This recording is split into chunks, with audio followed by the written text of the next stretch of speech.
Bom dia, boa tarde, boa noite, queridos alunos. Nossa, faz tanto tempo que eu não falo isso.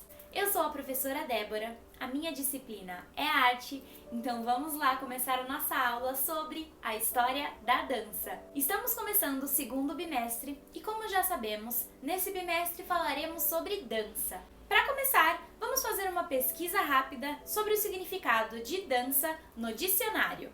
Dança, arte ou técnica de dançar, conjunto organizado de movimentos ritmados do corpo, acompanhados por música. Bailado. Mas será que a dança pode ser traduzida apenas por essas definições? Aproveite este momento para escrever no seu caderno de arte o que é dança para você. Mas não é para pesquisar não, tá? É para você escrever o que é dança para você no seu ponto de vista. Para mim, dança vai muito além do movimento.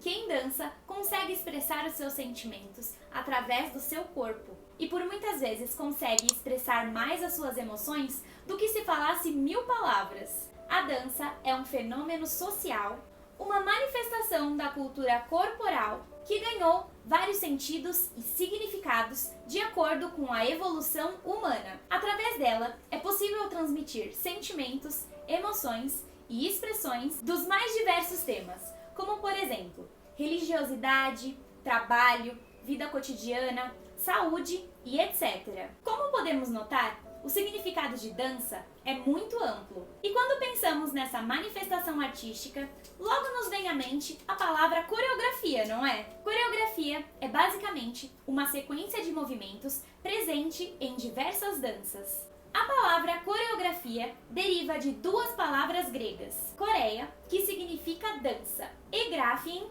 que significa escrita. Em outras palavras, o ato de coreografar é a arte de escrever com o corpo no espaço. Agora vamos falar um pouco sobre a história da dança. Se tratando de dança na pré-história, historiadores afirmam que antes mesmo do homem utilizar a linguagem oral, ou seja, antes mesmo de falar, o homem dançou. Dançou pela vida, pela sobrevivência, e assim pode-se dizer que a primeira forma que o homem encontrou de se expressar, mesmo que de forma inconsciente, foi a dança. O homem pré-histórico viu na dança uma forma de expressar o que estava sentindo, e através de evidências pré-históricas, podemos evidenciar que a dança era utilizada como forma de exaltar e afastar deuses, e estava presente no dia a dia, nas festas, rituais e cerimônias. Pinturas rupestres encontradas na última época glacial, tanto na África do Sul como na França, mostram homens que dançavam em grupos e realizavam movimentos sem uma ordem pré-estabelecida. Um dos primeiros documentos em que encontramos uma representação de dança é datado de 10.000 a.C. Nota-se, portanto, que a dança para homens e mulheres na pré-história estava ligada à própria vida e era entendida como símbolo da arte de viver, em relação com a natureza e em comunidade. Em diferentes povos da antiguidade, é possível encontrar registros sobre a importância da dança, que inclusive ajudou a caracterizar a cultura desses povos. No Egito, a dança foi ricamente explorada, especialmente no que diz respeito às celebrações religiosas, e ocorriam tanto nos cortejos e funerais, quanto nos rituais de guerra. Outra característica bem presente no gosto dos egípcios eram as acrobacias, movimentos que exigiam bastante flexibilidade, como por exemplo a ponte. Outra civilização que utilizava da dança era a grega, que se fazia presente em diversos aspectos do dia a dia. Eles faziam danças de nascimento e pós-parto, danças nupciais e de banquetes, entre outras ocasiões em que a arte do corpo estava presente. Os gregos tinham a arte da dança como um dom advindo dos imortais, bem como uma forma de se comunicar com eles e de equilibrar a mente. A mais antiga dança grega de que se tem conhecimento é a dança dionisíaca. Por volta do século IV a.C., surgem as tragédias, mistura de teatro com os coros. Os coros de comédia apresentavam uma dança que se assemelha à dança do ventre, por conta das movimentações do quadril. Falando sobre rituais religiosos, cada deus, assim como cada cidade, tinha seu próprio rito. No período dos reis em Roma, que vai do século 8 ao século 6 a.C., a dança era essencialmente de cunho religioso, e com o passar do tempo foi se perdendo o sentido original. Nos tempos do Império, a dança se aproximava muito às mímicas. No Império Romano, a dança passou por um período de decadência, assim como outras artes. Nesse momento, o grande interesse dos povos eram as lutas entre os gladiadores e grandes animais. Na antiguidade, a dança tinha um significado diferente para o homem nos diferentes impérios. Para o homem egípcio, a dança fazia parte das cerimônias e rituais. Já o homem grego utilizava da dança para evocar e exaltar os seus deuses. O espartano usava as danças à medida que se preparava para as guerras, e no Império Romano pouco se dava importância à dança, sendo a mímica o mais próximo contato que tinham com a mesma. No longo período da Idade Média, a dança deixa de ser algo estritamente ligado à religião e ritos para se tornar um meio de entretenimento. E nesse período, a dança não teve muita evolução. A partir de meados do século XIII, a dança encontra na igreja um bloqueio, apesar de sua herança popular. O dualismo entre corpo e alma, pregado pela igreja, afastou o homem do seu próprio corpo, o qual, como diziam os padres, era a fonte do mal. Ainda no mesmo século, aparece o que alguns autores defendem como precursor do balé-teatro, o momo, o qual pode ser descrito como um teatro dançado em que os atores, dançarinos, se utilizavam de máscaras em um espetáculo composto por músicos, cantores, cenografias, alegorias e maquinários, e por muitas vezes eram atrações em eventos. Do século XIV ao século XV, surgem então os profissionais na área, desenvolvimento técnico e não mais pura e livre expressão.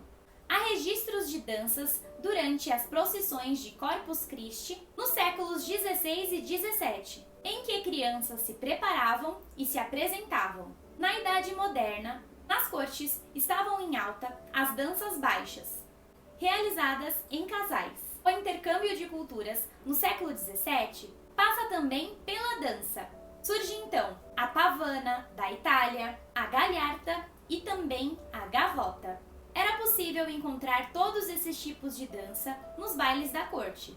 A princípio, somente os homens participavam das danças folclóricas, e somente muitos anos depois, as mulheres passaram a fazer parte dessas manifestações. Desde essa época, o carnaval era uma comemoração popular muito grande, na qual se permitia celebrar e extravasar através da dança. No Renascimento, a dança voltou a florescer, quando surgiu uma nova visão sobre o que era pecado.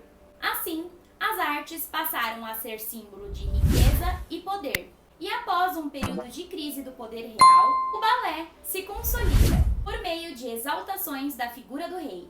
O balé de corte trabalhava e brincava com a geometria, em que os bailarinos enfileirados desenhavam formas e até letras. E era todo pensado para ser visto de cima. Essa modalidade teve início nas cortes italianas, que eram tanto público como protagonistas das encenações há mais de 500 anos. As movimentações delicadas de braços, cabeça e tronco já eram características marcantes, combinados a discretos movimentos das pernas, e os bailarinos sempre eram vestidos de pesados e vistosos ornamentos. A temática dos balés da corte girava principalmente em torno da mitologia, quando não do burlesco, tendo como objetivo o resgate das artes da antiguidade. A primeira apresentação de balé ocorreu em 1564, idealizada por Carlos IX e sua mãe. A temática fazia alusão ao poder real. Por volta de 1600, o balé se difundiu por toda a Europa. Com o passar do tempo, a exigência técnica só aumentou e os amadores foram distanciados, podendo apenas os profissionais se apresentarem em grandes palcos. A rigidez e a disciplina eram características do balé clássico. No século XVIII, a sociedade burguesa começa a assumir o poder e a bancar os espetáculos e artistas da época. Nesse período, surgem vários nomes importantes na área da dança, que era considerada neoclássica, com a valorização dos aspectos da racionalidade, do equilíbrio e da simetria. Quase no século XIX, surge a dança romântica, na qual valorizava a sensibilidade acima da razão, juntamente com a ópera. Logo após, no século XX, vieram as danças modernas, que são uma negação da formalidade do balé.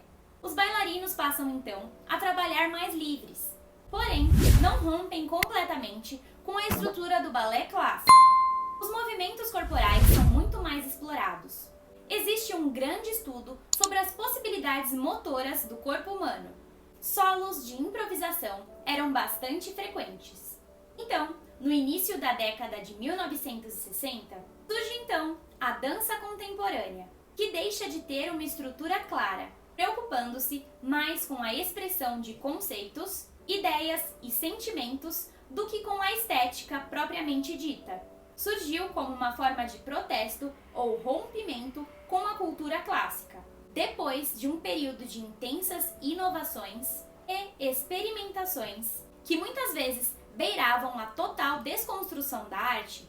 Finalmente, na década de 1980, a dança contemporânea começou a se definir, desenvolvendo uma linguagem própria.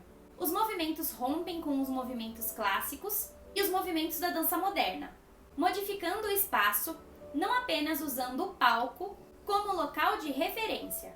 A dança contemporânea é uma explosão de movimentos e criações. O bailarino escreve no tempo e no espaço, conforme surgem e ressurgem emoções.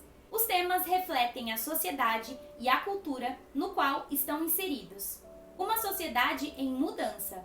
São diversificados, abertos e pressupõem o diálogo entre o dançarino e o público, numa interação entre sujeitos comunicativos. O corpo é mais livre, pois é dotado de maior autonomia. A dança contemporânea é uma circulação de energia, ora explosiva, ora recolhida. Ela não possui uma técnica estabelecida e todos os tipos de pessoas podem praticá-la.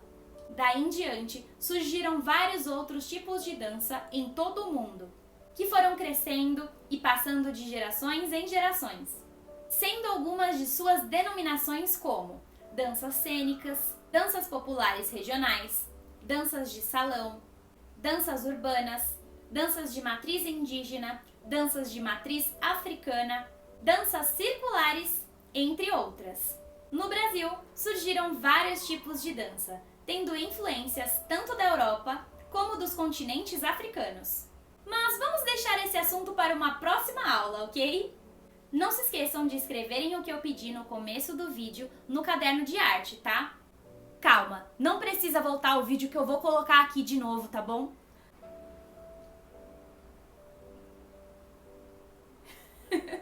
Então é isso, gente. Espero que tenham gostado da aula de hoje. Um beijo e até a próxima aula. Tchau!